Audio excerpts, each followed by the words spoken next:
you want to get off the grid and stop being controlled by the energy service providers and having to pay what they are telling us we have to pay, stay tuned.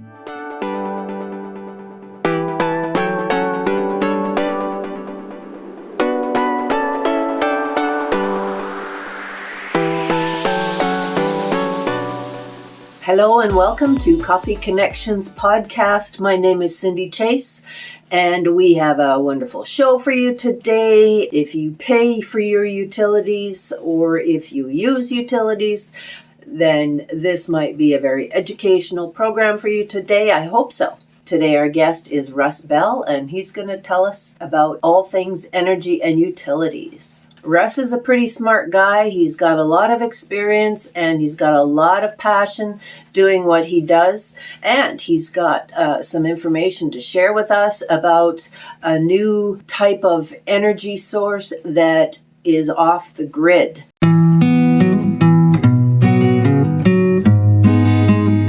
Another special treat we have for you today is we're going to share with you some last-minute gift ideas that anybody that loves games, Pokemon, anything to do with board games or video games, stay tuned and Steph is going to give us some last-minute ideas.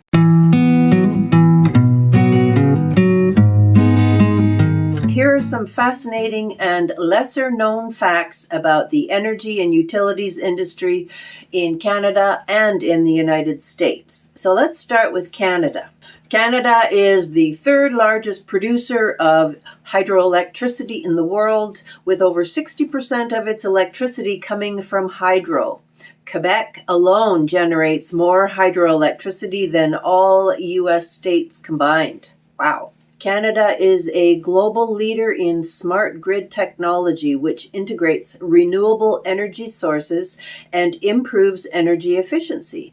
The town of Summerside, PEI, has one of the most advanced smart grids in the world. And that's probably one of the smallest provinces we have in Canada. Let's talk about the United States. The world's first hydroelectric power plant began operation in Appleton, Wisconsin in 1882, lighting 2 paper mills and 1 house. That's a long time ago. Texas, known for its oil, is also the U.S. leader in wind energy production, generating more wind power than the next 3 states combined.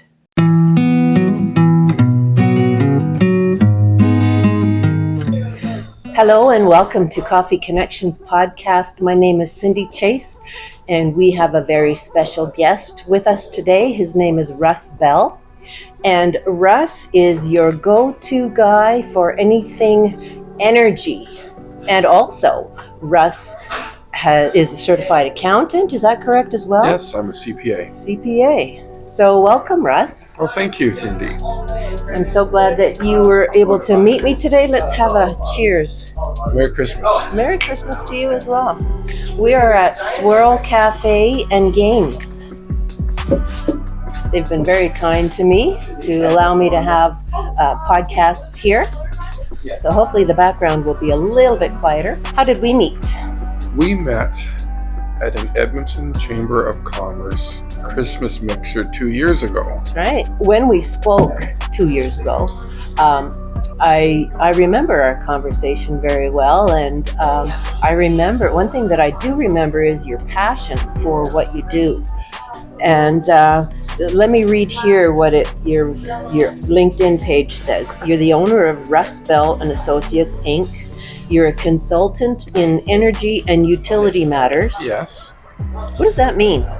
Well, my main role, I have a couple of hats. My main role is helping customer-facing groups hold utilities accountable as they want to raise their prices. So I'll provide advice to organizations and expert testimony before bodies like the Alberta Utilities Commission challenging and opposing utility rate increases. So, pardon my ignorance, but utility rates, is that not across the board for everybody? How can some people challenge their pricing? It's not individually, because the utilities, when I say utilities, I'm talking about the transmission and distribution wire owners.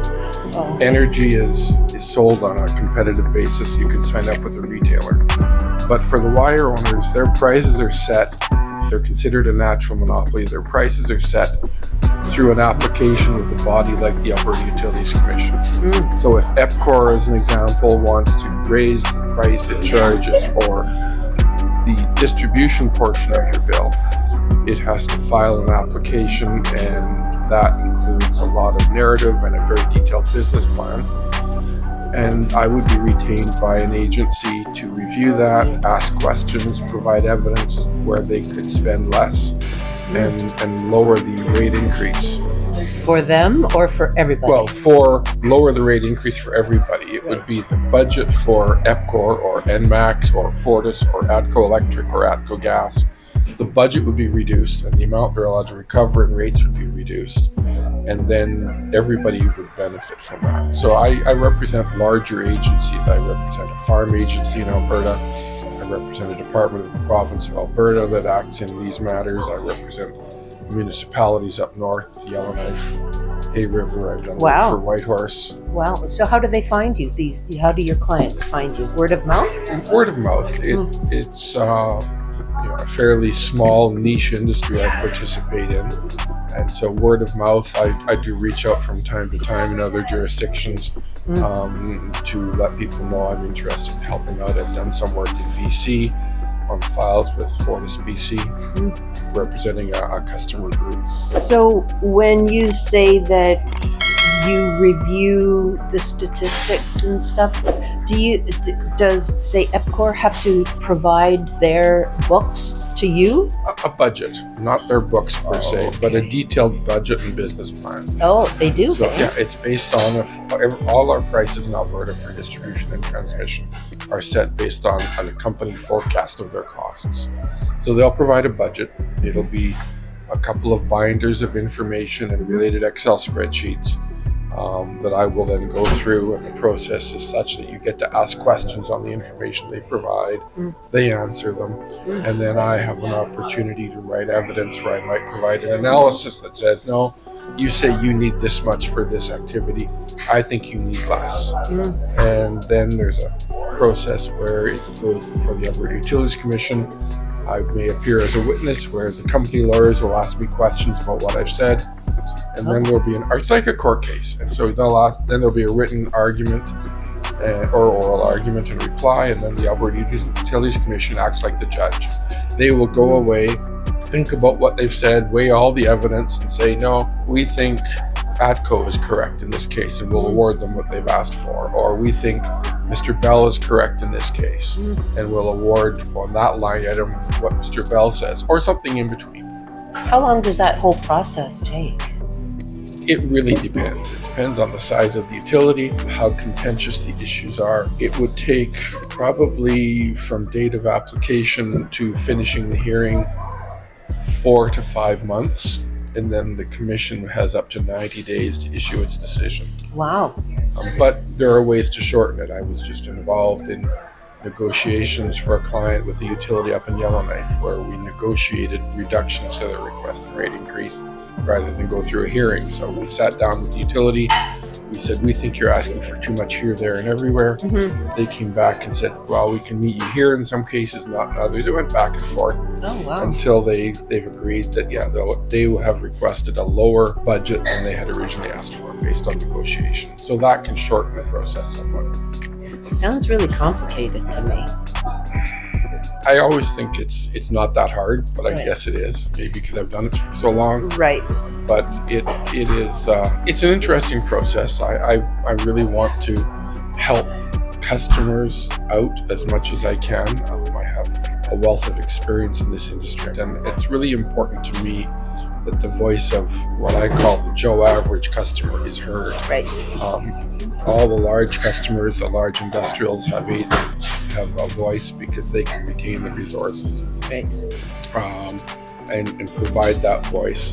The Joe average customer often is an afterthought. Right. So that's why I'm involved in another startup as well. Let's talk about that one in a bit, but how did you get started? What was your first case? Well, And how did that happen? It started 40 years ago Okay. when I finished university and was looking for work. And the first official job offer that I took was with a utility in Calgary, which was then called Canadian Western Natural Gas. Okay. If you've lived in Edmonton for a while, you've probably heard of something called Northwestern Utilities. Yes. That was the same thing for Southern Alberta as Northwestern was for Alberta, Edmonton, and Northern Alberta. And a number of years ago, the ATCO reshuffled things and it became what is now ATCO Gas. Right. Yeah. So I started in there, worked in that entity for about 20 years, and then went out on my own and started consulting using my experience in the utility industry. Wow. You were there 20 years? Yes, I was in the accounting department, in the planning and budgeting department, Wow. and ended up in charge of their IT group. So, first of all, that tells me that you have your head really wrapped around natural gas and utility. Utilities in general. Utilities, I've spent a lot of time in the last 25 years working on the electric side as well. And so, what's this new venture that you're talking about? Well, I have come to realize that customers need true choice in their energy options. So we're working on developing an offering where people can have electricity without connecting to the electric grid. Oh. So we're at the stage, we've got the engineering done, we know what it'll be designed, we're at the raising capital stage to actually build a prototype. Is that just here in Alberta? It could be anywhere. It's starting in Alberta because I'm here. Right. It could be anywhere. Really? Yeah, it could be anywhere in the world, really. Is there like a equipment involved where It's a mixture of fuel sources. It'll be using some solar, possibly some wind, some combustion, some batteries integrated together to provide the same reliability as you have with the grid, but not connected to the grid. Oh, wow. That's very intriguing. Well, I hope so. I really want to get to a place where customers are not held captive by the utilities. Yes. Now, having said that, I mean, what we've had is the best there was for over 100 years. Technology is coming to the point now where there are options that people can have. And so we're at the point of transition. I guess the example I would use is, there's two examples. If you think back, for me, when I started my career in the 1980s is when PCs first showed up in the office. And there was mainframe terminals, if you remember what those are. They were just huge things? Like the big mainframe back in the office, you have a little terminal on your desk to access the computer back in the data center. Yeah. And there was no intelligence on the terminal, it just was an interface. Right, yes. And all the mainframe guys were saying, distributed computing, who's going to want that stuff? Well, it turns out pretty much everybody. Right. Because we all have PCs, laptops, smartphones, all that stuff, which has smarts built into your device. Right. And then in the 1990s, cell phones showed up. And all the telcos were saying, who's going to spend $100 a month to have some device in their pocket? Well, it proves pretty much everybody. Exactly. And I'm convinced that energy is at the same point where there's going to come a day when you will be able to have energy choices that don't include connecting to the big grid. Do you think there will be some pushback from corporate, I was going to say corporate America, but corporate who profit from these? Absolutely, there will be pushback. And I'm prepared for that. Right. I think it's an offering that doesn't have to eliminate utilities. It's just something as an alternative. If I'm a customer and I want to have more control over my energy, I want to provide an offering that focuses on the customer. It's really about focusing on the customer and what the customer wants and what the customer needs, and treating the customer as the primary driver in all of this. So the customer that you're talking about, are they residential or commercial customers at this point? Right now, we're targeting commercial and farm customers. There's regulatory reasons and economic reasons why we're trying to target rural. Right. And commercial. The cost point isn't there yet for the average house to do it on a standalone basis. And if you start networking various sites together, you fall under the regulations and become deemed a utility. So I want to stay away from that. My mind is kind of trying to put together what I think that would be. Now, I'm kind of thinking like a cell tower. Is there going to be some sort of big unit that is in the middle of the most populated area that... it would be site specific. So if Oh. you're a farmer Right. and you sign up with us, Yeah. we'd show up with a 𝐂𝐚𝐿 Oh, and we would move out the solar panels and anchor them to the ground near you. There'd be a generator in there, some batteries in Wow. another compartment, wow. and then possibly a wind turbine, depending on where. Not a big one, but a micro wind turbine or two. Right. Set it up, connect it to where your transformer comes in off the grid, and then you Wow. can phone your utility once it's running and stable and say, you can disconnect me, I don't need you anymore. Right. And so that one of the reasons we're targeting rural is when your neighbor is 2 miles away, you're less likely to get a complaint about somebody's solar panels in the yard Right. than you are if it's your neighbor 50 feet away. Exactly. So it sounds to me like no matter what the weather, it'll take advantage of the sun. It'll take advantage of the wind, Yes. for power, for creating Yeah, power. and there will always be a combustion component, Okay. some kind of generator. in case there's no weather whatsoever. Right, and because you need reliability. If you think back to earlier this year in 2024, those of us in Alberta, all on our cell phone got an amber alert saying, reduce your power. The Mhm. grid is about to fail. Mm. And that will continue to happen. One of the problems with renewable energy is it's not what they call dispatchable, meaning if the wind isn't blowing, there is no wind power. Right. If the sun isn't shining, there is no solar power. Right. Yeah. And so in that case, it was cold, the wind died down, the solar fell off, the generators, the thermal generation didn't kick in. There were some other issues, through no fault of anybody, but it just happened. Right. And they had to shed load or ask people to shed load. And yes, Albertans reacted and did it. Great on them. Yeah. Wow. But what I would have is something that would say, we have it engineered in a way to meet your load. It's designed for your specific needs. So the process would be to look at your historic utility bills, look at what you have and say, okay, we've designed it to serve what you need, and you will only pay for what you need. And you will have a fixed monthly fee rather than a variable fee that you have now for what you need. So say it's real windy one month, and that brings in more energy, right?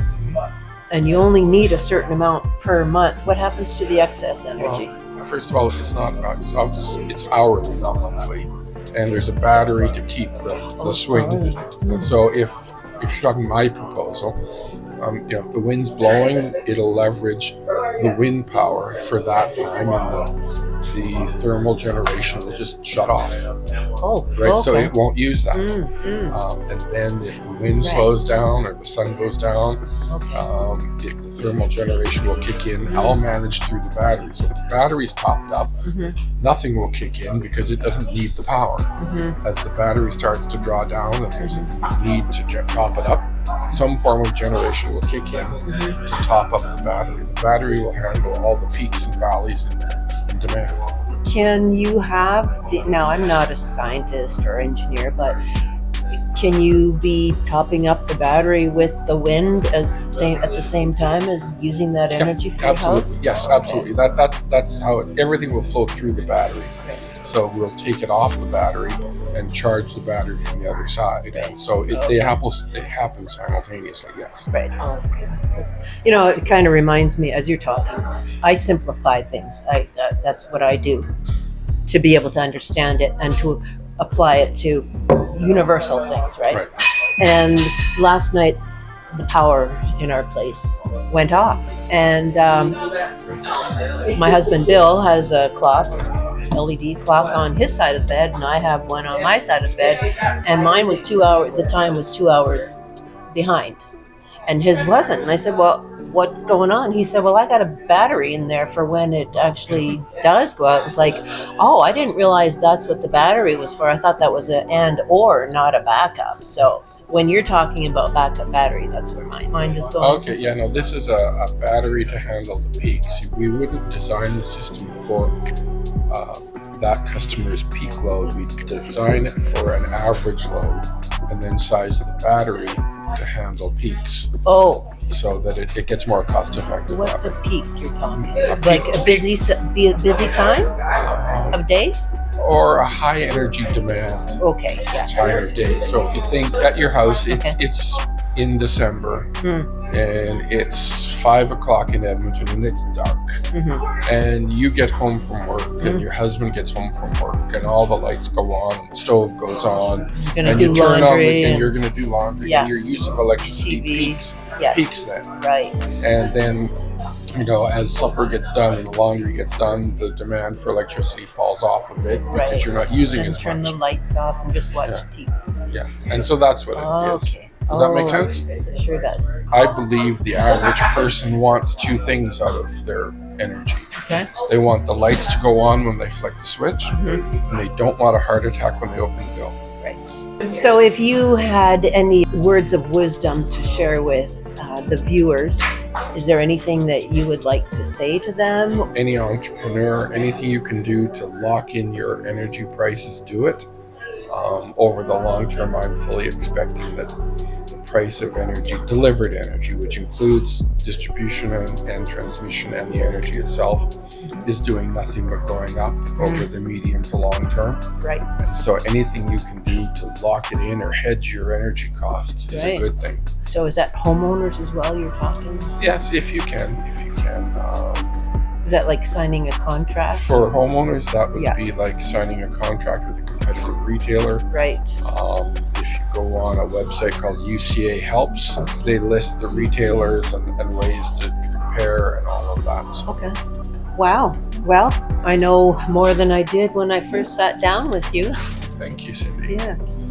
Well, thank you so much, Russ. Thank you, Cindy. I appreciate your time, and thank you, viewers. I hope that Russ answered some of your questions. If you had any about energy and utilities, please reach out to him, especially if you own a business and you want some advice. I'm sure that Russ would be willing to help you out. All right. Bye.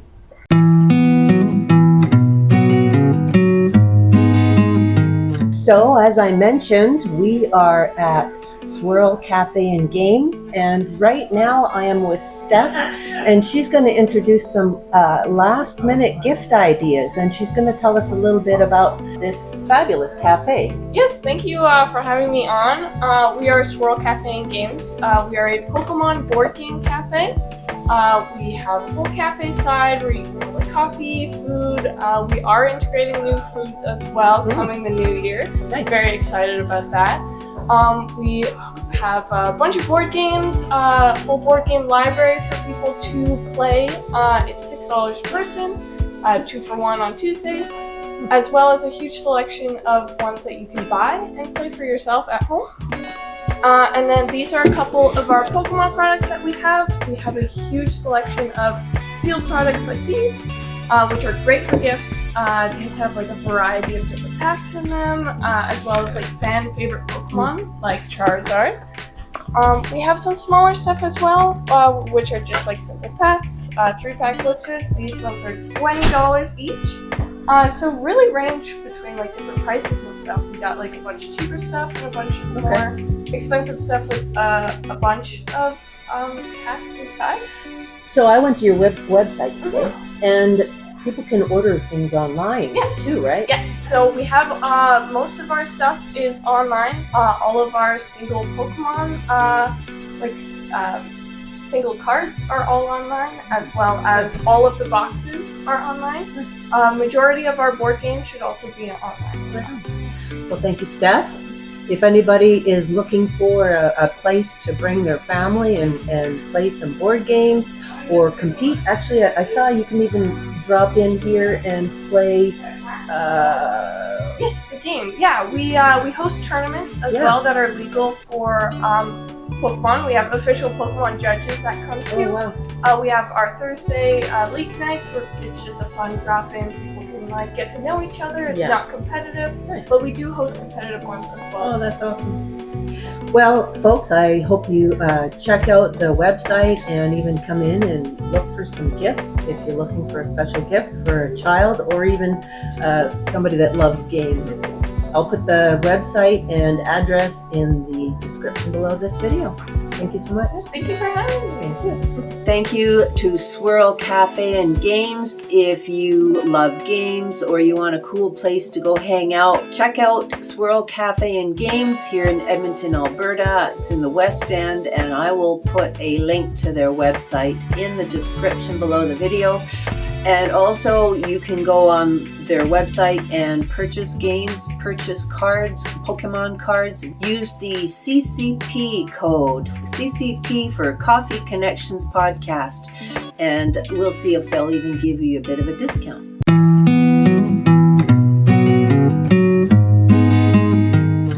I want to say thank you to Russ Bell from Russ Bell & Associates, Inc., for taking the time and sharing exactly what it is that he does and why he does it. One piece of advice that Russ did leave with us, if you caught that, was to lock in energy prices. So for your residential energy services, if you sign a contract with a competitive retailer other than, 𝐒𝐚𝐿 or whoever, there's a website that you can go to. It's called 𝐂𝐚𝐿. And they have a list of competitive retailers that you can check out. But what Russ says is to lock in your price, lock in the rate that you're at, because it's only going to go up. And if he can help you save a little bit of money, then that's great. Thank you, Russ.